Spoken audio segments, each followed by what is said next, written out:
देखिए, हमारे साथ हैं रेवाड़ी के पूर्व विधायक रणधीर सिंह कापड़ीवास जी, जिन्होंने लंबे अरसे के बाद प्रेस वार्ता बुलाई है।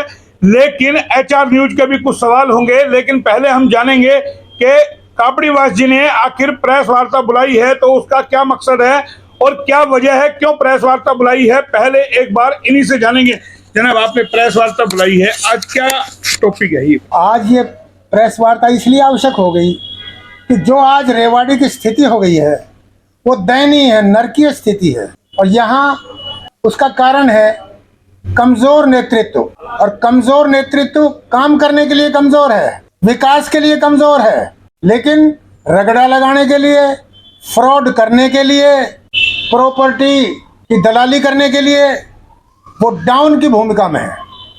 किसकी तरफ आपका इशारा है, किस पे आप निशाना साध रहे हैं? मैं उनके लिए साध रहा हूँ कि जैसे यहाँ के जो सांसद हैं वो 4 बार जिले की मीटिंग ले चुके हैं, स्थिति जस की तस है। 4 बार अखबारों में छपी मीटिंग ली, ये आदेश दिए, हुआ क्या? मैं सवाल पूछना चाहता हूँ, 4 मीटिंग का परिणाम क्या आया? 4 बार नगर परिषद की मीटिंग ले ली, नगर परिषद मीटिंग के बाद और दुर्गति हुई है। उनके पार्षद चिल्ला रहे हैं, संतुष्ट हैं, शहर में विकास नहीं हो रहा, कोई काम नहीं हुआ। फिर इतने बड़े नेता का इतनी मीटिंगें लेने का परिणाम क्या हुआ? इसी तरह से भिवाड़ी और धारोड़ा के पानी के लिए अखबारों में छपने के लिए 3-3, 4-4 मीटिंग ले ली, लेकिन जो काम हमने कर दिया था स्थिति वहीं की वहीं पड़ी है।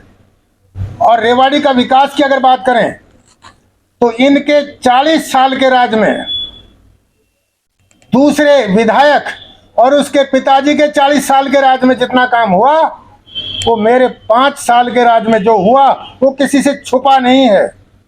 कापड़ीवास जी, आज आप जो प्रेस वार्ता कर रहे हैं, एचआर न्यूज के कैमरे पे है, गुस्सा आपके अंदर है, लेकिन आप स्पष्ट तौर पे नहीं बता पा रहे हैं कि आखिर किस टॉपिक को लेकर के गुस्सा है। सीधा आपने निशाना साधा सांसद पे।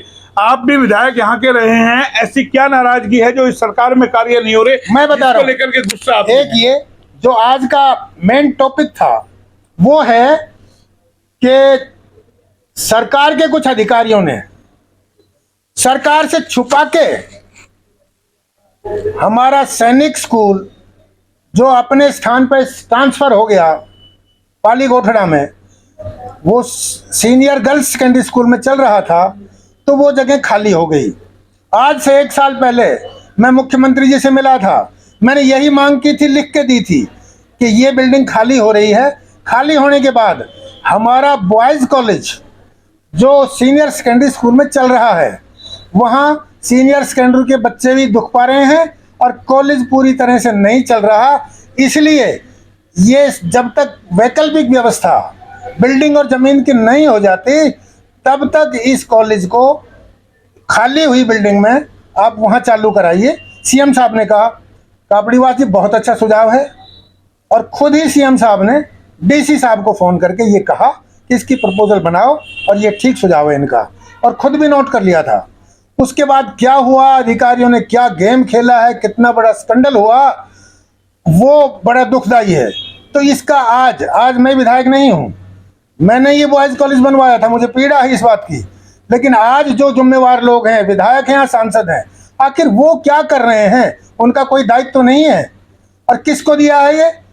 कोई विकल्प संस्था जो प्राइवेट एनजीओ है, उसको बिना किसी के पता चुपचाप करके दे दिया। और वो संस्था क्या है मैं आपको ये बताऊं, इसमें मैंने लिख भी रखा है। ये संस्था है जिसमें फाउंडर 3 हैं। विनीत मिश्रा ये बिहार से हैं, राजन जी पानीपत से हैं, और संदीप महेश्वरी जी जयपुर से हैं। पर इन फाउंडर मेंबरों के अलावा दीपिका प्रिंसिपल ये मिश्रा जी की साली हैं, मोनिका अकाउंटेंट ये मिश्रा जी की वाइफ हैं, सुरिंदर ये मार्केट देखता उनके ससुर जी हैं, प्रदीप साला है वो डायरेक्टर है इसमें। चलिए, ये तो हुआ कि आपने पूरा डाटा दिया कि जैसे हम अपने दर्शकों को बताएंगे। कापड़ीवास जी है जो बाकायदा प्रेस वार्ता कर रहे थे, इन्होंने सीधा टॉपिक की बात बताई। सेक्टर 4 का जो स्कूल है गर्ल्स, वो किसी प्राइवेट एनजीओ को दे दिया है और उसी को लेकर के कापड़ीवास जी में आक्रोश है। और ये मुद्दा पिछले कई दिनों से रेवाड़ी में गरमाया हुआ है। क्यों ना गरमाए, क्योंकि किस तरीके से सरकारी जो संपत्ति है उसको किस तरीके से निजी हाथों में दिया जा रहा है, उसी को लेकर के नाराजगी है। अब ये बताइए, आपने तमाम चीजें गिना दी, इसका विरोध करेंगे, कैसे करेंगे? सिर्फ प्रेस कॉन्फ्रेंस के जरिए करेंगे या आप ही की सरकार रही है? इसमें मैं कुछ और बात बताना चाह रहा हूँ जो बहुत जरूरी है, जिसमें अनियमितताएं हैं जी। बिल्डिंग पास नहीं कराई इन्होंने, कोई ड्राइंग नहीं बनवाई, कोई लेआउट प्लान नहीं कराया, हुड्डा के अपने डीटीपी से कोई बिल्डिंग पास नहीं, ना अपनी म्यूनिसिपल कमेटी से पास है, ना कोई बजट ये शो करते हैं, ये कितने बच्चे लेते हैं, कितने पास होते हैं, उसका किसी को पता नहीं है। इस पे हाथ किसका है? मेन टॉपिक की बात है, ये तो दे दिया है तो सबको पता है, सरकार सब कुछ कर रही है, पूरा देश एक तरीके से कहीं बिक रहा है, कहीं बड़े लोग बेच रहे हैं, छोटे बेच रहे हैं। जिस तरीके से रेवाड़ी का जो मामला है, आपको क्या लगता है, क्या सरकार की मंशा नहीं है, सरकार को मालूम नहीं है, मुख्यमंत्री को मालूम नहीं है, या चंद लोग ऐसा कर सकते हैं कि सरकारी संपत्ति किसी को भी ऐसे एनजीओ? मुझे ये लगता है कि मुख्यमंत्री की नॉलेज में नहीं है, क्योंकि मुख्यमंत्री जी ने जांच के आदेश दे दिए डायरेक्टर को, और जैसे हमारे जो यहाँ के स्थानीय विधायक और मंत्री पहुंचे थे वहाँ, आज ही मेरी उनसे बात हुई। लक्ष्मण विधायक कौशली ने कहा कि मैं वहाँ जाने के बाद कुछ कह नहीं सकता था, पर मेरी आत्मा बहुत दुखी थी और मैं इसकी बात करूँगा सरकार से और सीएम से। फिर मैंने बनवारी लाल जी से बात की, उन्होंने भी यही कहा, मुझे पता नहीं था, हम इसका समाधान कराएंगे। मैं अभी चंडीगढ़ जा रहा हूँ, ईएम साहब से मेरी 8 मिनट बात हुई है, मेरे फ़ोन में दिखा दूंगा। 8 मिनट में उन्होंने ये कहा कि मैंने भी डायरेक्टर को ये आदेश दे दिए हैं, ये कैसे हुआ है हम जायज़ कराएंगे। लेकिन अभी क्या है, क्योंकि कंस्ट्रक्शन चल रही है, तो उसके लिए हमने ये सोचा है कि एक तो हम ये संदेश दें, अपने लोगों को कहें, व्हाट्सएप पर डालें कि सब लोग मुख्यमंत्री को इसके लिए चिट्ठी लिखें। नहीं तो एक एनजीओ, आप चिट्ठी लिखने की बात करें, एक एनजीओ भाजपा की सरकार से इतना ताकतवर है कि किसी भी अधिकारी से सांठगांठ करके सरकारी संपत्ति ले सकता है।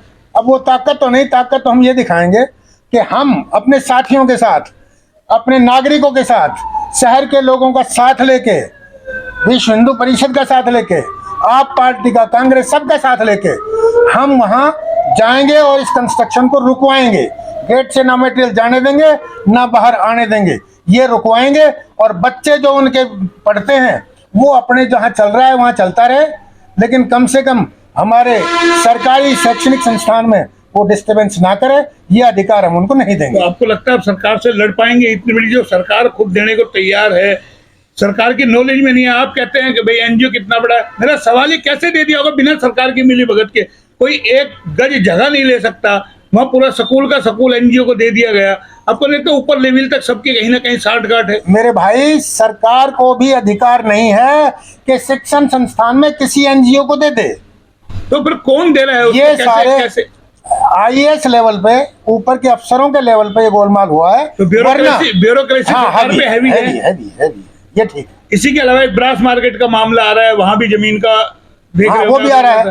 तभी तो मैं कहता हूं कि हमारे डॉन क्या कर रहे हैं, जिनका दायित्व है, जो आज सरकार चला रहे हैं, जो गडकरी जी के साथ किसी भी निर्माण में जाके फोटो खिंचाने का काम करते हैं, उनका योगदान पूछो क्या है।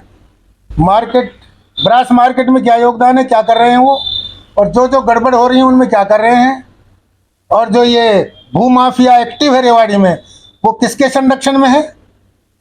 ये जवाब तो उनसे पूछ सकते हैं, किसके संरक्षण में। आपको लगता है कापड़ीवास जी अब जाग गए हैं, भ्रष्टाचार के खिलाफ, भूमाफियाओं के खिलाफ मुहिम चलाई जाएगी? जिस तरीके स्कूल का मामला हो या टेक्सटाइल क्लब का मामला हो, ब्रास मार्केट की जमीन का मामला हो, एक आम आदमी को भी रेवाड़ी के लोगों को जागना चाहिए। मैं इस जनता ने, जब मैं हारा तब भी बहुत वोट दी और एक बार विधायक बनाया।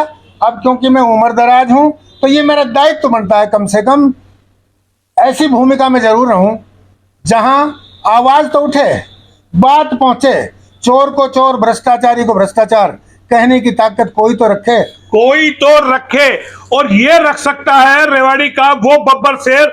भले ही ये शेर बूढ़ा हो गया है, लेकिन इसकी दहाड़ अभी भी कम नहीं हुई है, क्योंकि किस तरीके से रेवाड़ी में भूमाफिया सक्रिय है।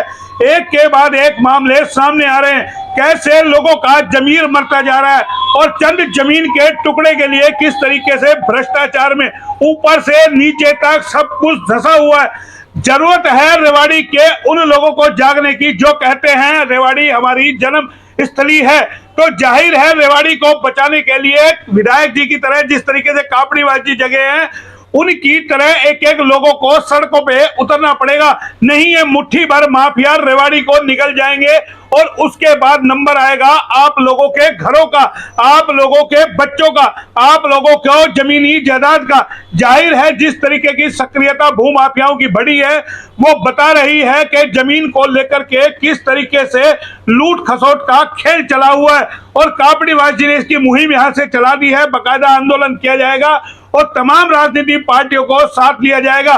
प्रेस वार्ता ये बाकायदा इन्होंने की है और यहाँ पर ये तमाम जो पत्रकार भी आए हुए हैं वो भी हम आपको तस्वीरें दिखाएंगे। लेकिन एचआर न्यूज से सीधी बात कापड़ीबाजी कर रहे हैं, लेकिन अभी और भी मुद्दे हैं उन पे भी बात करेंगे। जनाब इसके अलावा और क्या मुद्दे हैं जिसको लेकर के आप में आक्रोश है? आक्रोश मेरा ज्यादातर तो परिवारवाद पे है। 40 साल की भूमिका में डॉन साहब ने क्या काम किया और फिर परिवारवाद में इतने अंधे हो गए। रिवाड़ी से मेरी बेटी लड़ेगी, अटेली से मेरी बेटी लड़ेगी, नारनौल से लड़ेगी, नांगल चौधरी से लड़ेगी। क्या लगता है हमारे नेताओं को सिर्फ चुनाव के अलावा कोई और चीज नजर आती है? नहीं आती। आज पूरे देश के अंदर एक माहौल हो गया, पीएम से लेकर के एमएलए तक पार्षद तक सारा दिन सिर्फ चुनाव की बात करते हैं। इसके अलावा कोई आपको लगता है कोई और मुद्दे हैं? वही मैं कह रहा हूँ, जो व्यक्ति 40 साल इस जनता की वोट लेके उसको बेटी के अलावा कुछ दिखता नहीं, उसको तो ये सोचना चाहिए जो ये लोग हैं सब तेरे बेटा बेटी और भाई हैं। उस भावना से अगर राजनीति में आए। 2014 में जब आप बीजेपी में थे, आपकी सरकार थी, तो आप दावे करते थे डबल इंजन की सरकार है। क्या लगता है वो सरकार कई कामयाब हुई? आपको 2019 में टिकट काट दिया, जिस तरीके से आपको मेरे कार्यकाल में बिल्कुल सफल यूं रही कि ना पर्ची थी ना खर्ची थी, विकास ज्यादा हुआ, सर्कुलर रोड बना, आपका जो फुट ओवर ब्रिज, आपका साहबी नदी का पानी उस समय साफ जाता था, और जो भिवाड़ी में हमने एनजीटी से जुर्माना कराया राजस्थान पे, और वहाँ जो प्लांट बन रहे हैं ट्रीटमेंट प्लांट, वो हमारे कालिया कार्य में शुरू हो गए थे। धारवेड़ा का इंडस्ट्रियल एरिया जाके देखो, सड़कें देखो, आप ये देखिए हमारे बनाई हुई लाइट लगा तो हमने दी लेकिन वो जली नहीं है। हम ब्रूमिंग मशीन लेके आए थे सफाई के लिए, वो मशीन खड़ी है 1.5 करोड़ की, चलती नहीं है। आपको लगता है रेवाड़ी का कोई धनी धोरी है जिनको 40-40 साल से आप लगातार कह रहे लोग जिता रहे हैं? क्या लोगों ने कभी रेवाड़ी की जनता ने मांग की कि हमारे काम होने चाहिए, या बंद कमरे में जाकर लोगों ने अपने काम करवाए हैं? लोगों में उतनी जागरूकता नहीं आई थी, लेकिन अब जो पढ़े लिखे बच्चे हैं वो बिल्कुल जागरूक हो चुके हैं। और आप देखना इस बार जो परिवर्तन आएगा, इनको सारा पता लग जाएगा, ये बेटी को भूल जाएंगे और अपने आप को भी। मेरे से तो ये तो आपने की रेवाड़ी की बात, लेकिन प्रदेश भर की जो स्थिति है, जिस तरीके से सीएम लोगों से संवाद कर रहे हैं, वहां एक महिला को गमछा उनके चरणों में रखना पड़ता है। क्या लगता है ये तमाम चीजें बेटी बचाओ बेटी पढ़ाओ की हम लोग बात करते हैं और किस तरीके का हालात और तस्वीरें जो सामने आती है, आपको नहीं लगती जो आपकी उम्र है आपको डरावनी वो तस्वीरें लगती है? मेरा उम्र के कारण पूरे हरियाणा पे फोकस नहीं होता, मैं तो अपने घर को देख लेता हूँ और आसपास पे अपने क्षेत्र को, क्योंकि मेरी जिम्मेवारी मैं यहीं तक मानता हूँ। नहीं, तस्वीरें आती है, आपको नहीं लगता है कि वो डरावनी तस्वीरें देखते तो आप भी होंगे, खबरें तो आप तक भी आती होंगी? हाँ, सारे विश्व में हालात अच्छे नहीं है और चीजों में बहुत सुधार करने की जरूरत है। चलिए, ये तो हुआ आपका। अब 2024 की राजनीति की बात कर लेते हैं। चुनाव आ रहा है, क्या लगता है अपने भतीजे की तैयारी करवा रहे हैं आप, जमीन तैयार कर रहे हैं उनके लिए? नहीं जी, सपोर्ट करेंगे? बिल्कुल नहीं। अगर भतीजा जनता की सेवा में खरा उतरता है, लोगों का दिल जीतता है और वो समझता है कि मैं चुनाव लड़ूं, अपने दम पे लड़े, और जनता अगर उसका साथ देती दिखाई दी, लोगों ने कहा कि ये लड़का हमारे ऊपर खरा उतरता है, ईमानदारी से काम करेगा, सेवा करेगा, समर्पित रहेगा, तो क्योंकि मैं भी साथ दे दूंगा। तो चर्चा तो ये है कि कापड़ीबाजी तैयारी करवा रहे हैं मुकेश को, क्योंकि आप बुजुर्ग हो गए, टिकट नहीं है, युवाओं की मांग है, तो आप उसको सपोर्ट पूरा करेंगे? नहीं, युवाओं की मांग रही और ये खरा उतरता है ईमानदारी से।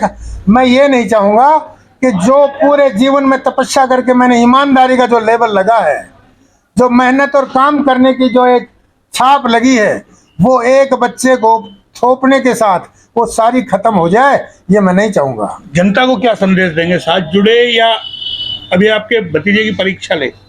भतीजे की परीक्षा ले, उसकी जांच करे, भतीजा लोगों से मिले, अगर वो जनता की दृष्टि में फिट बैठता है तो मैं सोचूंगा। अगर इनके अलावा कोई और आपसे आशीर्वाद लेने आते हैं, जैसे अगर कोई भी समर्पित बच्चा, नौजवान, वास्तव में उसकी इच्छा केवल सेवा भाव हो और ईमानदारी से करे, वो मेरे दिल से दूर नहीं है। कल आपसे अगर कोई और आशीर्वाद लेने आ जाए, चाहे सतीश जिला प्रमुख आ जाए या कोई और आ जाए, तो क्या उनको आशीर्वाद देंगे या मुकेश को आशीर्वाद देंगे? देखिए, जब जनता और उनके सारी चीजों का जांच हो, आप भी समझते हो कि ईमानदार कौन है, मेहनती कौन है, समर्पित कौन है, कौन सेवा कर सकता है, जब तक ये विश्वास नहीं जागता तब तक मैं चुप रह जाऊंगा, किसी का समर्थन नहीं करूंगा। चलिए, पुत्र रत्न की प्राप्ति हुई है कैप्टन अजय सिंह यादव के बेटे को, तो उसके लिए निमंत्रण में आप जाएंगे? उनको बहुत बहुत बधाई।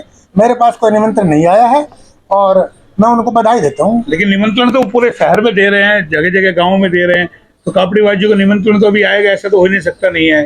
तो अगर निमंत्रण आया और मेरे पास समय हुआ, उस समय की स्थिति बताएगी। चलिए, ये तो हुआ एक अलग चीज।